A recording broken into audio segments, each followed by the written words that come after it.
सौभाग्य माता लक्ष्मी ही प्रदान करती हैं। माता लक्ष्मी की कृपा दृष्टि जिसके ऊपर भी पड़ जाती है, उसका जीवन सफल हो जाता है। ऐसे ही एक पौराणिक कथा के अनुसार एक बार भगवान विष्णु ने धरती लोक पर विचरने का मन बनाया और विष्णु जी अपनी यात्रा की तैयारी करने लग गए। अपने स्वामी को तैयार होते देखकर लक्ष्मी जी ने भगवान विष्णु से पूछा, हे स्वामी, आप कहाँ जाने की तैयारी कर रहे हैं? देवी लक्ष्मी, आज मेरा मन कुछ उदास है, इसीलिए मैं धरती लोक पर भ्रमण करने जाना चाहता हूँ। स्वामी, यदि आप यहाँ से भ्रमण के लिए चले गए तो आपके बिना मेरा मन नहीं लगेगा। आपकी आज्ञा हो तो मैं भी आपके साथ चलूं। ठीक है देवी लक्ष्मी, तुम भी चलो, परंतु तुम्हें मेरी एक शर्त माननी होगी। आज्ञा दें प्रभु। तुम धरती पर पहुंचकर उत्तर दिशा की ओर कदापि नहीं देखोगी। ठीक है स्वामी, जैसी आपकी इच्छा। माता लक्ष्मी ने भगवान विष्णु की अनोखी शर्त मान ली। फिर उसके बाद दोनों देवलोक से धरती की ओर प्रस्थान कर गए। ये प्रातः काल का समय था। सूर्य कुछ ही देर पहले उदय हुआ था। रात बारिश भी हुई थी। मंद मंद हवा चल रही थी। इस समय धरती का मौसम बड़ा ही सुहावना हो रहा था। चारों ओर मनमोहक हरियाली को देखकर माता लक्ष्मी भगवान विष्णु की शर्त को भूल गयी। धरती की सुंदरता को देखते देखते माता लक्ष्मी कब उत्तर दिशा की ओर देखने लगी, उन्हें पता ही नहीं चला। उत्तर दिशा में सुंदर फूलों का एक खेत था, जिसे देखकर माँ लक्ष्मी बड़ी प्रसन्न होती हैं। आहा, अति सुंदर। धरती का वातावरण कितना मनमोहक है और ये रंग बिरंगे फूलों से भरा खेत, हाँ, कितना सुंदर लग रहा है। क्यों ना मैं इस खेत से एक फूल ही तोड़ लूं? और माँ लक्ष्मी बिना सोचे समझे खेत में चली जाती हैं और एक फूल तोड़ कर ले आती हैं और भगवान विष्णु को फूल दिखाकर कहती हैं, देखिए स्वामी, कितना सुंदर फूल है। देवी लक्ष्मी, इस फूल की लालसा ने आपने मुझे दिया हुआ अपना वचन तोड़ दिया ना। आपको उत्तर दिशा की ओर कदापि नहीं देखना था, परंतु आपने देख लिया और साथ ही साथ खेत के मालिक से बिना पूछे आपने एक फूल भी तोड़ लिया। ये तो चोरी है। मुझे क्षमा कर दीजिए प्रभु, मुझसे अनजाने में ये भूल हो गई प्रभु। मैं आपको क्षमा नहीं कर सकता देवी। आपने जो ये भूल की है, इसका दंड तो आपको भुगतना ही पड़ेगा। अब आपको दंड स्वरूप इस खेत के मालिक के घर में 3 वर्ष रहकर माली के घर की चाकरी करनी होगी। उसके बाद मैं आपको बैकुंठ में वापस बुला लूंगा। ठीक है स्वामी, जैसी आपकी आज्ञा। माता लक्ष्मी ने सर झुकाकर अपना दंड भोगना स्वीकार कर लिया और भगवान विष्णु बैकुंठ लौट गए। फिर माँ लक्ष्मी ने एक गरीब लड़की का रूप धारण कर लिया और माली के घर की ओर चल पड़ी। खेत का मालिक माधव नाम का एक माली था। माधव के परिवार में उसकी पत्नी, 2 बेटे और 3 बेटियां थीं। सभी मिलकर फूलों के खेत में काम करते थे और फूल बेचकर घर का गुजारा चलता था। खेत से थोड़े ही फासले पर माधव की झोपड़ी थी। माँ लक्ष्मी माधव की झोपड़ी पर आ जाती हैं और माधव से कहती हैं, मेरा नाम लक्ष्मी है। मैं अनाथ और गरीब लड़की हूँ। मैं कई दिनों से भूखी हूँ। आप मुझे अपने घर में आसरा दे दो। मैं एक कोने में पड़ी रहूंगी और घर के सारे काम कर दिया करूंगी। माधव बड़ा ही दयालु आदमी था।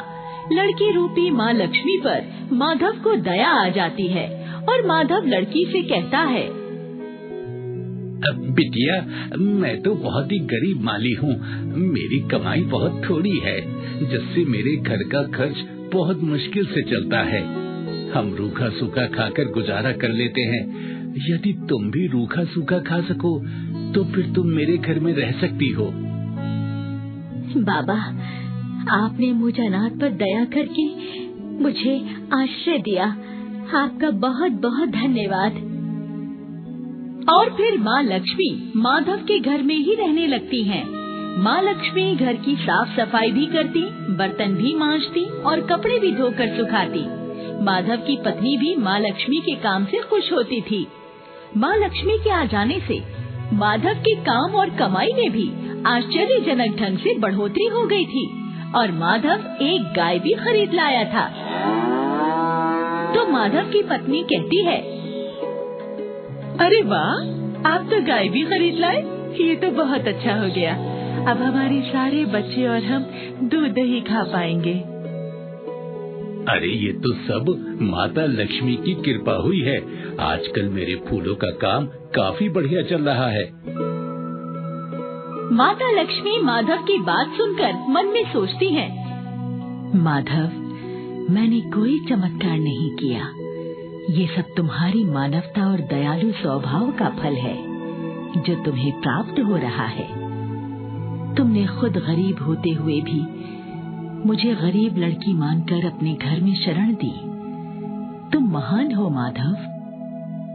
धीरे धीरे दिन गुजरते जाते हैं और माधव को फूलों के काम में काफी अच्छी आमदनी होने लगती है।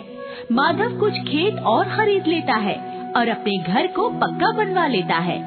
अब माधव के पास सुख, समृद्धि और धन सभी कुछ था। माता लक्ष्मी माधव के घर के साथ साथ माधव के खेतों में भी काम करवा दिया करती थी।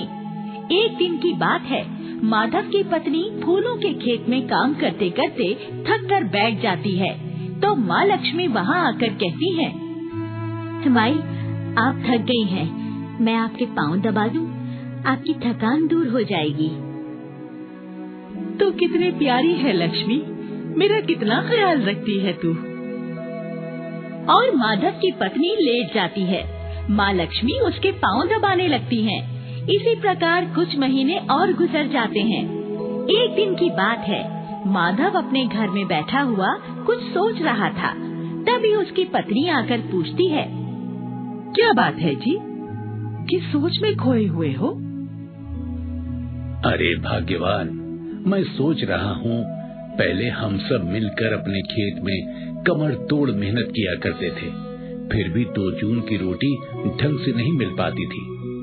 लेकिन देखो, जिस दिन से लक्ष्मी बेटी हमारे घर में आई है, तब से हमारे वारे न्यारे हो गए हैं। हमें लक्ष्मी के भाग्य से ही ये सब कुछ मिला है।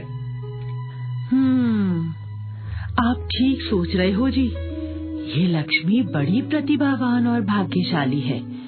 अब ये हमारी ही तो बेटी है, इसलिए हम लक्ष्मी की शादी किसी ऊंचे परिवार में करेंगे। हाँ, जरूर करेंगे। ये तो हमारा कर्तव्य है। और इसी तरह समय बीतते बीतते पूरे 3 वर्ष गुजर जाते हैं। एक दिन माँ लक्ष्मी गमलों में पानी डाल रही होती हैं कि तभी उन्हें देवयोग से भगवान विष्णु की आवाज सुनाई देती है। देवी लक्ष्मी, आपके दंड के 3 वर्ष आज पूरे हो चुके हैं। आपका दंड भी पूर्ण हो चुका है, इसलिए अब आप वापस बैकुंठ में लौट आइए। जैसी आपकी आज्ञा स्वामी। माधव अपने फूलों के खेतों पर नजर मारकर अपने घर आता है और घर के द्वार पर साक्षात लक्ष्मी जी को बैठी हुई देखकर आश्चर्यचकित रह जाता है। अरे, ये तो मेरी मुंह बोली बिटिया लक्ष्मी जैसी लग रही है, लेकिन इसके मुख पर देवियों जैसा तेज और आभा कैसे आ गई? हे भगवान, ये तेरी क्या लीला है? मुझे देखकर उलझन में मत पड़ो माधव। मैं सत्य में देवी लक्ष्मी ही हूँ।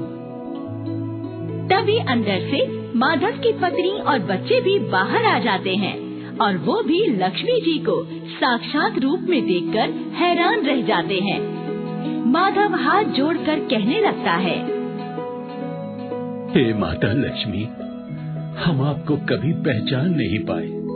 हमने अनजाने में आपसे घर और खेतों में काम करवाया। हमसे बहुत पाप हो गया माता, हमें क्षमा कर दो। हे माता, मैंने आपसे बहुत सेवा करवाई है और आपको रूखा सूखा ही खाने को दिया है। मुझे भी क्षमा कर दो मैया। नहीं माधव, तुमने कोई पाप नहीं किया और ना ही तुम्हारी कोई गलती है। तुम और तुम्हारा परिवार तो बड़ा ही सज्जन और दयालु है। तुमने 3 वर्षों तक मुझे एक अनाथ लड़की समझकर अपने घर में आश्रय दिया और अपनी बेटी की तरह मुझे स्नेह दिया। तुम लोग तो मेरी कृपा दृष्टि के पात्र हो। मैं तुम्हें वरदान देती हूँ, जीवन भर तुम लोगों को धन और खुशियों की कोई कमी नहीं रहेगी। माधव के परिवार को वरदान देकर माता लक्ष्मी भगवान विष्णु द्वारा भेजे गए उड़न यान में बैठकर अपने स्वामी भगवान विष्णु के पास बैकुंठ चली जाती हैं। माधव और उसका परिवार इस अलौकिक घटना के बाद माता लक्ष्मी की परम भक्ति करने लगता है।